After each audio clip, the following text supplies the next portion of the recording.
Okay, Georgia. Georgia, yes. Yes. Yes. You're not from Georgia. But it's bordering but Georgia, so it counts. Yeah. Well, welcome. Good to have all of you. Hi. To all the states from which you come, welcome to Thursday, May 24th, 2018. We get it. You're from Canada. We get it. We understand. How you doing? I'm good. How are you? I'm good. I'm good. What's the story? What's going on? What is going on? Well, before we get to the items, not much. It's, I'm excited that it's the end of the week soon, and the weekend is coming, a holiday weekend for some. Yes. I actually thought about you last night because I cleaned out my closet. Oh, my gosh. Isn't it the most liberating thing you can do? No, it was actually, it kept me up. Again, this is the second night I have not slept well because I didn't have a bag to put things in, so I piled everything up in the room. So belts and ties and jeans and broken glasses and things are all piled up in the room. And I laid down and I go to bed, and I couldn't fall asleep because I kept seeing the pile in my periphery, and I guess I think it's going to grow into something large and attack me in the middle of the night. Yeah. But it gave me so much anxiety to know how unorganized I was that I didn't sleep well. Once again, I was going to text you, but I thought, what if it's the one night you are sleeping? It's not. It's never the one night I am sleeping. Although, I will say this. Want to hear the craziest thing? Ready. So, I am a terrible insomniac. I have been my entire life. My mom is so funny. She's like, even as a baby, we had to walk you around for hours to get you to fall asleep. And I was like, that's the problem. I need somebody to walk me around, bouncing me around. Like, I need a bed that I need one of those. You know how they have those beds now that shake move like the this baby? to put you to sleep? Don't do that to your kids. Let them fall asleep in complete stillness and darkness. Otherwise, they're going to be me. I basically need to be rattled around to fall asleep. Did we do that here, or did I read that? Where there was a bed that went back and forth. I think we had that here. We were right. We had I know what I'm getting at. And we fell asleep on the set. By the way, the show was amazing after we fell asleep. Yeah. Anyway, so Mark has this system where he sets an alarm, and at 6 in the morning, all of the blackout shades go up and the lights come on softly and the music plays softly, and it's like it's a gentle wake. Yeah. But I'm always awake before that happens, so it doesn't matter. Right. Today, this is what I wake up to. Ready? It's 7:30, I'm sorry. And I'm thinking, it's 7:30 at night, and I fell asleep last night, and I forgot to make him his PB&J, and that's what he's complaining about. No, it's 7:30 a.m., as in like an hour and a half ago, And you were still in bed? And I was sleeping in bed. Oh, congratulations. What were y'all doing? They were waiting in line outside on the sidewalk. Yeah, they were in line since 6. Thanks for waking me. Well, so, by the way, this is a blessing, not a curse. You got some real good sleep till 7:30, not to be disturbed. No, but do you know what it's like to wake up when you should have been awake for an hour and a half already? And get into your routine. Where are the kids? What did my daughter wear to school today? That there's a reason she snuck out without saying goodbye. She's like, I can't believe I'm gonna get away with this outfit. First time ever. Mom's sleeping. Exactly. I'm out. Right.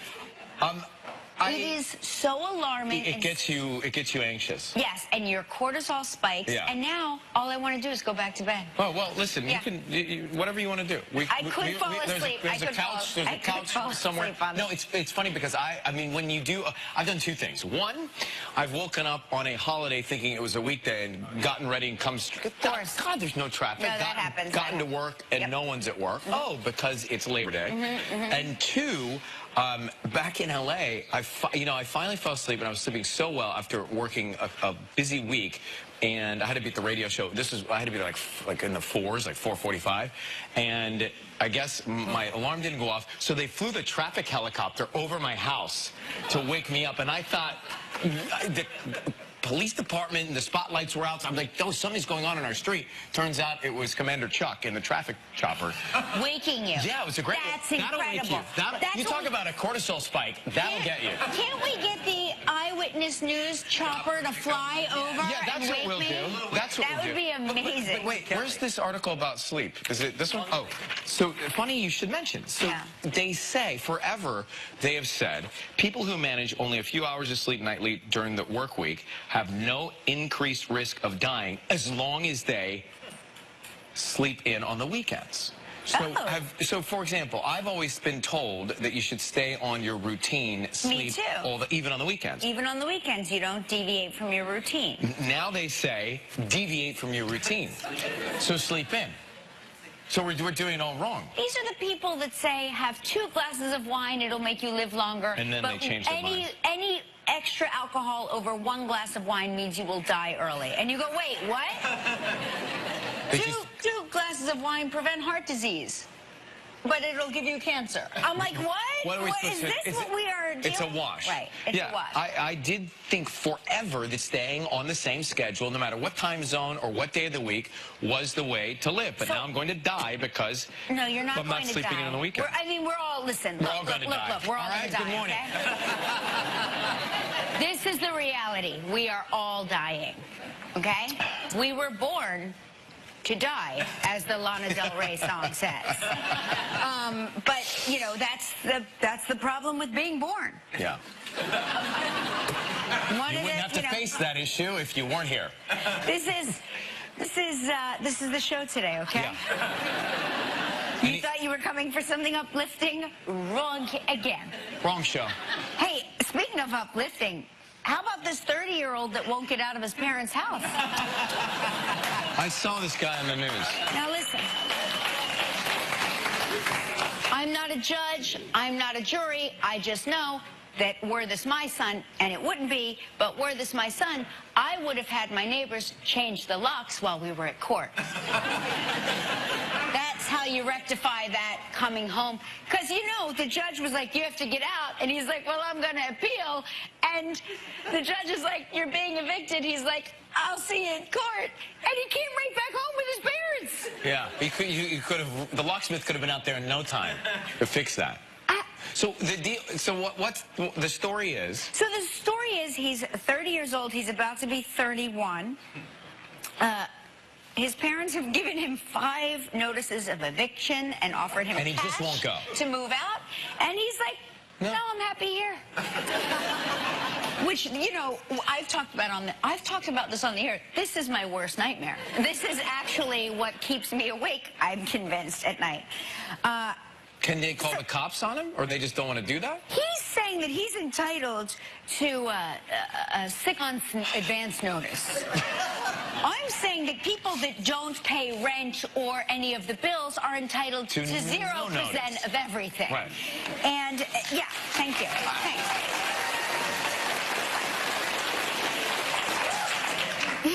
But he's like, I want 6 months.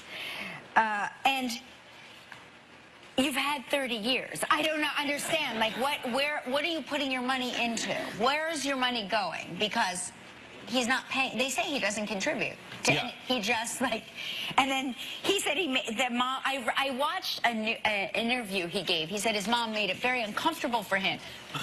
She wouldn't like do the laundry or feed him. 30 going on 31. At 30. Think about yourself. At 30, we had 2 kids. I'm like, this is like beyond my comprehension. You know, it comes full circle though now, because my folks have moved into my house for the last 30 months, and I'm trying to give them a 2-day. Hey, you know. So it all comes back around. And Mom, I know you're watching. I'm just kidding. You know what you should do? You should allow his parents, Christina and Mark, to move in for just so they can move see. in with me? Just move in with your parents so they can see your son. Just because he's a millennial, he doesn't have to live at home. Our son. He's a millennial as well, and he's brought us in. So what's going to happen? He's putting his foot down and he's staying. He's appealing and he's living at home with them. I think this is not going to end well. I feel bad too because we are all. This has been such fodder for the news and for talk shows. But I looked. I saw they had cameras in the courtroom, and I saw a look on his parents' face that I have not seen parents look like this before. I really have not. My parents certainly have never had this look. I mean, I moved out of the house. I graduated high school and I was gone. I got to bounce. I love y'all. Thanks a lot. I'll see you later. Yeah, I know. But They had the stare. You know what I mean? Yeah. Like they had the wartime stare. But again, that's why. Listen to me, Mark and Christina. You have the locks changed the next time he drags you back to court for this appellate. It's a very good plan you have. I'm glad you thought this through. Yeah, have the locks changed. Yeah. Right. Right. And then, like, you know. And then you'll have your home. Or move away. Sell the house. My parents are leaving in a week. Come on. And move away. Just move away. That's right. He can't force you to take him with you. That would be like hostage stuff. Then we're talking. Then the police could really help you. Because they've been languishing in court with this kid. And Gelman keeps, he's like, it's still in the news about that young boy. I go, he's 30. Young boy. He keeps calling him the young boy, the kid. To be fair. Right. To be fair. I mean, Gelman's 42. Yeah.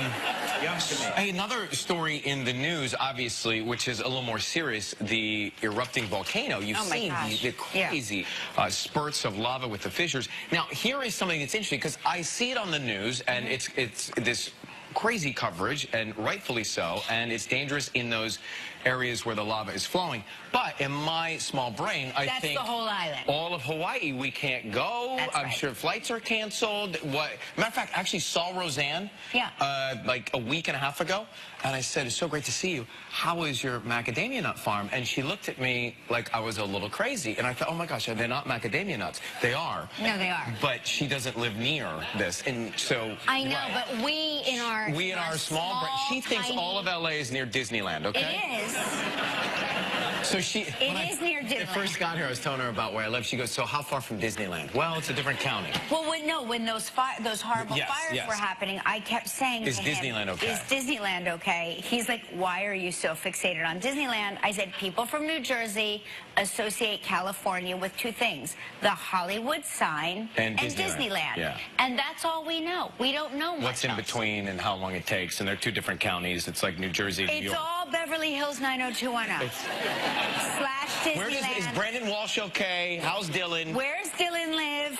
And, oh my gosh, how close are you to Disneyland? Yeah. That's all my knowledge. And where did they film Charlie's Angels? That's pretty much all I've got. So I just wanted to share this because I think it's important information. Less than 1% of the Big Island is actually affected by this volcano erupting. No, where the actual volcano, where the volcano is. Right. The rest of the island is, as they say, open for business. No flights are affected. And this volcano has been constantly active since 1983. We're seeing it aggressively and ferociously active now. But I think it's important to know that all of Hawaii is still up and running, and you can go and Don't cancel your honeymoon. right.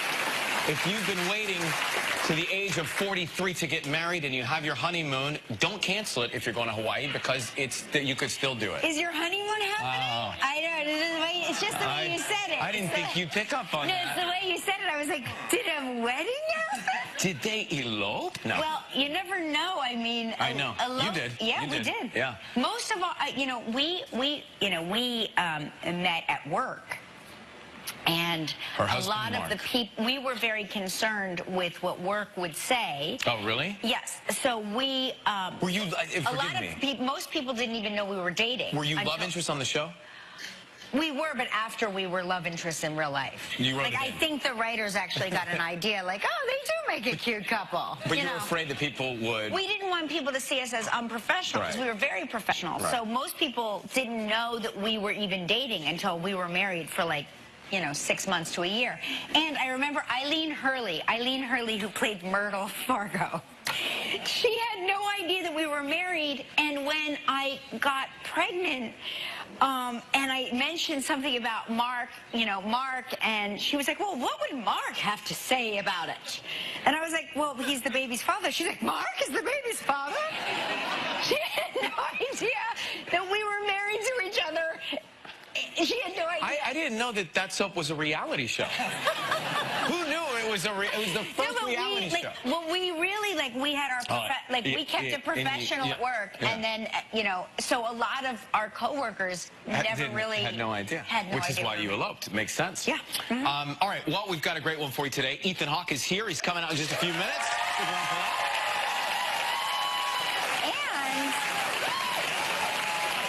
And remember when he was the Mentalist? Oh yes. Yes, Simon Baker's here. That's right. Working for Good is the Mentalist. And performances by Dancing with the Stars finalists Tanya Harding and Sasha Farber and Josh Norman and Sharna Burgess. That's all happening on this stage in a little bit. Will Josh have his shirt off? That's the #1 most asked question. He's the old. Josh is on Dancing with the Stars. He actually sits in the dressing room without a shirt on. We call him Shirtless Josh. Yeah. All right, let's do it. And we're not complaining. I mean, I'm not complaining. Some of us are. I am. It's time for Dance Party Travel Trivia.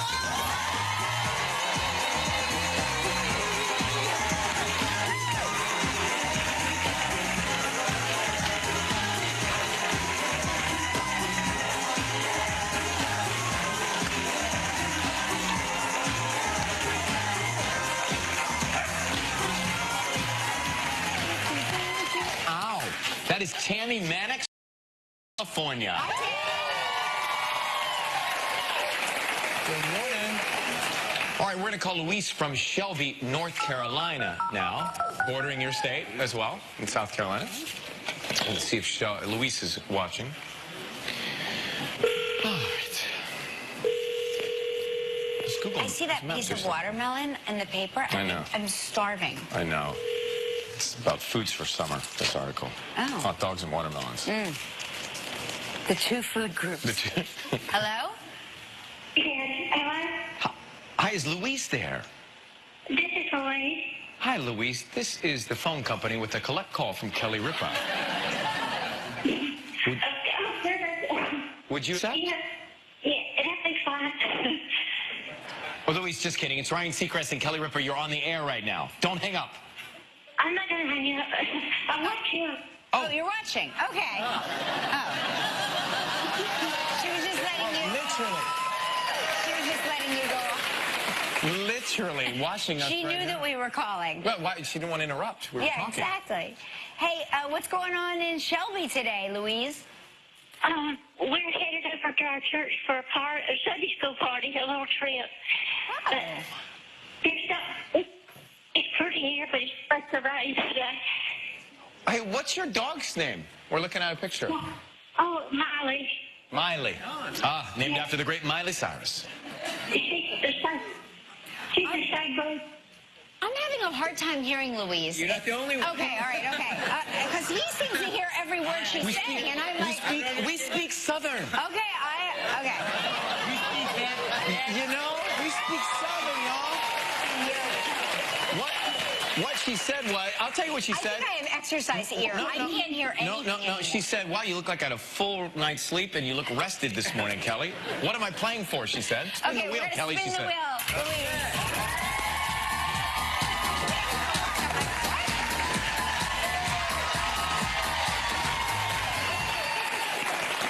Here's a great prize, the Veranda Resort and Spa in Antigua, 7 days, 6 nights, all inclusive. This trip is provided in part by Priceline. It's a prize valued at $7,400. Louise, you have 20 seconds and only one guess. Good luck.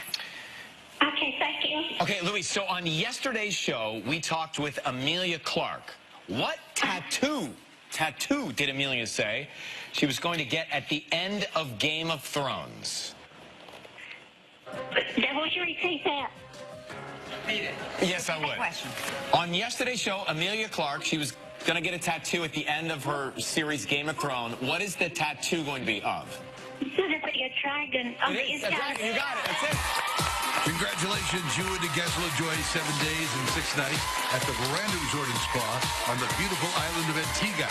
This all-inclusive Caribbean vacation paradise is nestled on 30 spectacular acres of tropical gardens overlooking a tranquil bay. Enjoy the oversized suites and a host of activities, nightly entertainment, fine dining, pampering and spa tranquility, and much more. Your prize is valued at approximately $7,400. Love it. Louise, idea what you said, but Ryan said you got it Dragon, right. you got it. You got it. Congratulations. Now you get to help make the day of a lucky member of our studio audience who will receive a $500 appliance package from Cuisinart. So please pick a number between 1 and 213. 137. 137.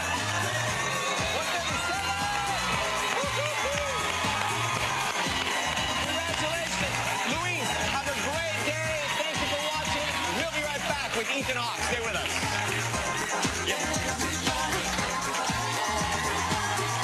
Still ahead on Live, performances by Dancing with the Stars finalists Josh Norman and Sharna Burgess, Tanya Harding, Sasha Barber.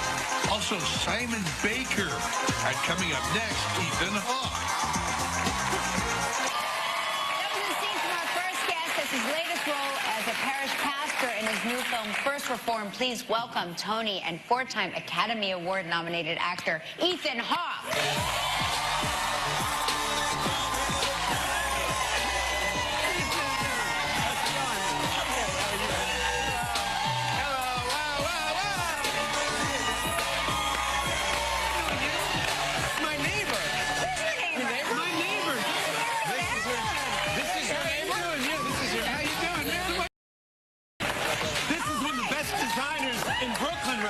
So you didn't know he was going to be here? What a small world. Brooklyn Circus, best shop in New York, man. What are you wearing now? Well, I wish I was wearing his stuff. Look how good he looks. Sir, yes. No socks. No show. Yeah, I have no show socks.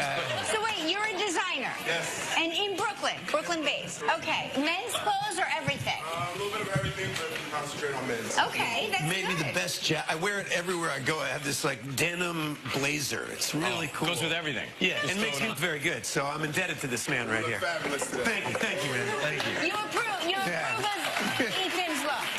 Good. That's so great. Yeah, that was fun. Oh my yeah, I didn't gosh. expect to see you guys. But you, of course, we just mentioned you live in Brooklyn, born in Austin, Texas. How about that? All right, give it up for Texas. Also raised in Princeton, New Jersey. And you know, that is true about Disneyland. That's when people say California, I always think, oh, Disneyland. So, like, do you go there every day? Right, exactly. yeah. You must be so close to Disneyland. I don't know why I say that to people. I'm sure California looks like on the map, like a huge It's state. massive. But all that matters is Disneyland. Disneyland, right, What, exactly. what about, so in Brooklyn, and I've not spent a lot of time out there yet, but I'm interested in doing so. When you are out walking around, walking to dinner, people obviously recognize you. Do they come up and want a photo or want a hug? It used to be that people wanted to meet, but now all they want is a picture. They want a selfie. Yeah, that's all anybody cares about. Just a selfie and that's If it. they didn't get a picture, it didn't happen. No kidding. Yeah.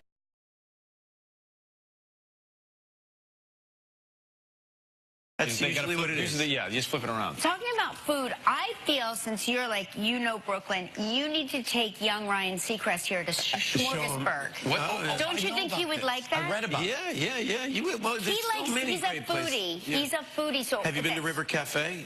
No. Oh, you that's need to go there. Really nice, right underneath the Brooklyn Bridge. You should It's a take classic. You Shayna start there. All You right, start there. we'll make a reservation for 6, sir. You're invited. Come on, Yeah. your neighbor's invited. So you're getting rave reviews for your performance in First Reformed. You play a pastor, very troubled guy. He's got a lot of issues, and he's for sure. He's writing a diary, if you will, which. I don't want to give away anything, but at the beginning it seems like it's a very finite thing that he's doing. Can you explain a little bit? Look, he's a guy, it's written by Paul Schrader, who's been a voice of cinema since he wrote Taxi Driver.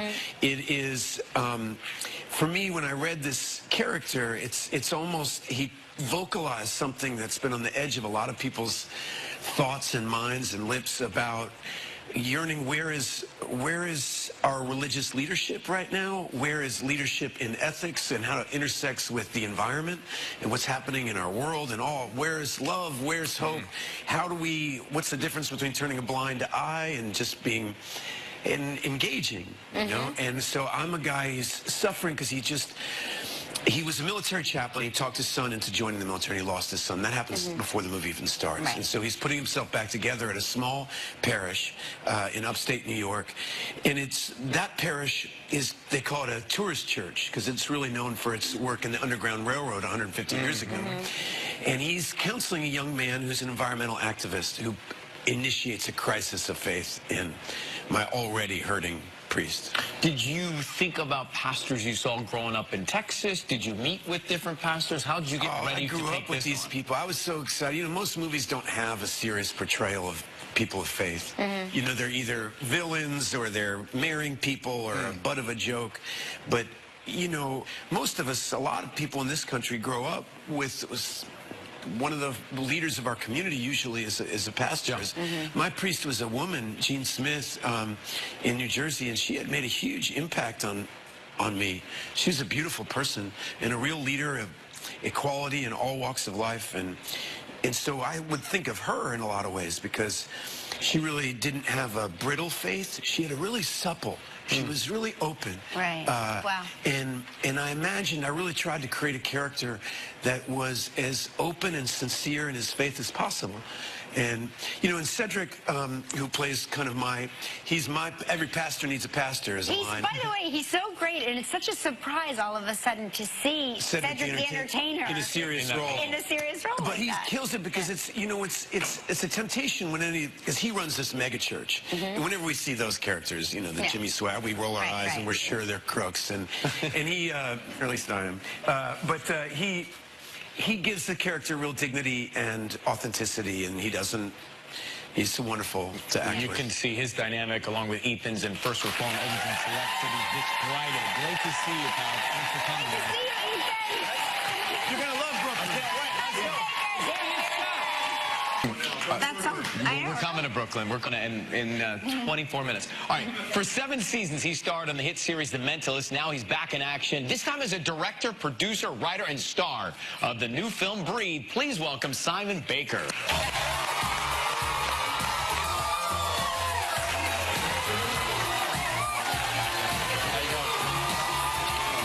How you going? You good? Yeah. Okay. I'll be right there.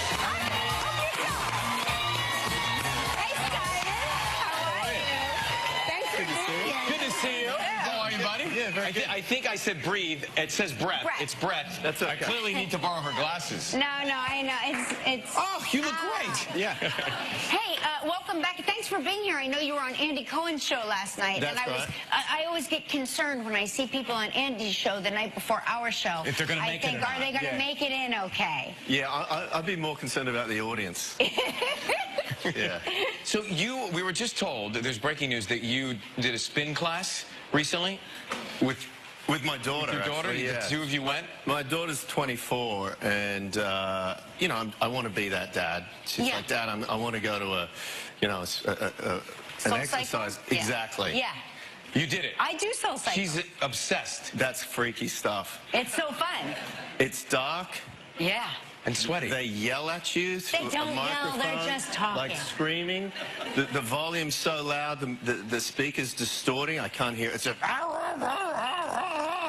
You can put the earplugs in if you But let me ask you a question, and this Terrifying. Be candid with us. When they said turn up the tension, did you do the action of turning up the tension and truly not turn it up? But you don't really turn it. I was that far from the knob.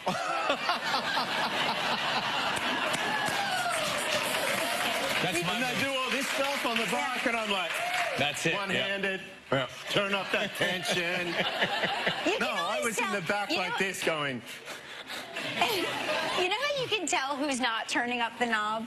By how deliberate they are with the turning up the knob action. Right. They're I'm gonna give away. overcompensating. Anybody that does this is not turning up the knob. Any sort of time you can see the hand. Here's what you should know, though. In all of those classes, when they say grab the weights, you're almost done. I live for that moment because there's only about 10 more minutes left when they Do you have grab remember the weights? oh, I remember the weights. Because Stella, my daughter, she does it a fair bit. She's really quite fit. And she said, Dad, you know, these are 2 pound. You're probably going to want something a bit bigger. And, you know, I've surfed all my life. I'm a strong upper body. You're and I was Australian, like, for yeah, God's and I sake. said, hey. I'm not kidding. They were one from in every Princeton, New crowd. Jersey 5 minutes ago. Yeah. We get around. Whose couch are you staying on? That's what we're like, all around the world. I'll stay for a month. So you got heavier weights? So I reached for these weights. I said, oh, she goes, you might want something heavier. And I'm thinking, yeah, look, I'll probably do like 5 pounds or something. I'm pretty strong. Anyway, grab the weights. I lift them, pull them out under the seat, and I start doing whatever the lady up the front's doing at 100 miles an hour. And then there's an empty bike next to me. I'm like, ooh, reached over and grabbed the 1 pound weights from that one. It's okay, there's no shame in it. Simon, there's no shame in it. It's okay. Yeah. We're going to take a quick break. Coming up, we'll find out what it was like for Simon to direct his first film. Tomorrow on Live from Matt. That's a scene from Breath. Simon Baker.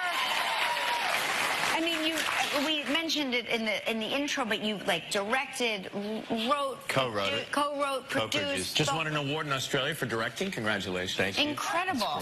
Really. The impetus to this was a book you read 7 years ago? Yeah, Mark Johnson, a producing friend of mine, when I was on The Mentalist, I think it was in the 2nd year, so it might even be more than 7 now.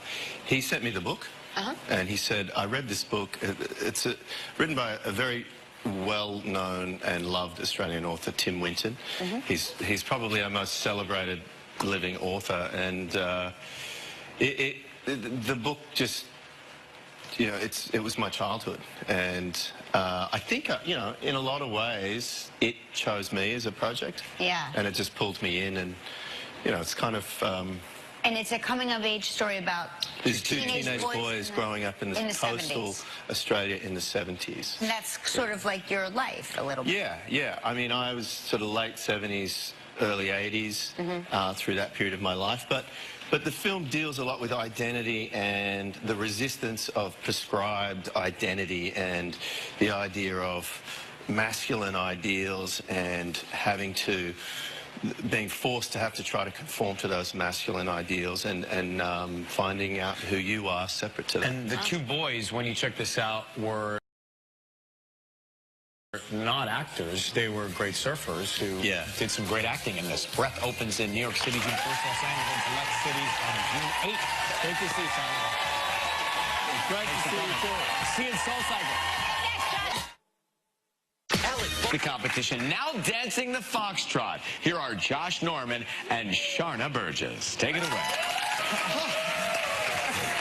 It's so inspiring. Oh my God! I mean, you move so smoothly. Hi. Beautiful. Hi, welcome. Thank you. I'm not Great gonna to see you lie. again. I'm not gonna lie. I don't understand what's with the coat and the jacket. You seem a little covered up, Josh. Now listen, Josh, how is this different than getting ready for a big game, say? Well, the finals. It's kind of the same in a way, but different. It's so much so. Just leading up to it, just the type of energy that you get, you still got that, you know, butterflies just surging through your body. But is your game face different for a football game? It is. Is that a big smile on her It face is a on the little dance bit floor? different. I mean, like I told her, she knows, like a different person comes out on that dance floor. Yeah. How And once close see did you it, guys become through all of this? Incredibly close. And Really it's close. only been 4 weeks. It feels like I've known him for 4 years. You know, that's what this Are you going to go to some games? Absolutely. I'll be there cheering him on. Yeah. For sure. Great. We really love watching you two. Thanks for coming Great. back. Yeah, thank you so much. Sorry about my cold dance. Oh, no, you're fine. Coming up next, Tanya Harding and Sasha Farber. Welcome back. Hi. Good to see Okay, you. what will you, what will you miss the most about this whole competition? What's the one thing that you go, oh, I can't believe it. I'm not going to get to do this anymore. See his smiling face every day. Oh, that's nice. That's really sweet. He's just been the most awesome partner I could have ever imagined. Keeps me on my toes, puts up with me. Literally on your toes. Yes, literally. What about And, you know, body by Farber. Body by far. Can I That's say, the new diet plan. by the way, I just turned it. I was like, her arms look incredible. Yeah. I mean, they're really like gorgeous. Thank you, gorgeous. thank you. Yeah. I finally learned it last week. So you guys, you really had a great freestyle. What were you trying to do when you went in to do that dance? What was the idea? Give America everything. Never give America everything. Yeah, keep it one a little bit. I mean, There it is. There it is. There it is. Coming into that dance, I wanted Tanya to just enjoy herself and just be her. Something, I feel like she's had something in her heart for like a very long time. Yeah. Just wanted to just burst out and come out. And that dance, she came out. I did. Yeah, I She did. definitely made an entrance. Well, I wanted to finish with a high note. Has this inspired you to get back into competitive skating? Not competitive skating, no. I thought we'd try. I love performing. I love performing for people. And this just gave me that opportunity to let people see me for who I really am. It's been so long, and now that the movie I, Tanya has come out, people know me. They see me in a different light. Yeah. And I wanted to give them the chance to see the different sides of me. Well, you did it. We're so happy to see all those sides. We'll be right back, everybody. Tanya Harding and Sasha Farber. And more information as always at KellyandRyan.com.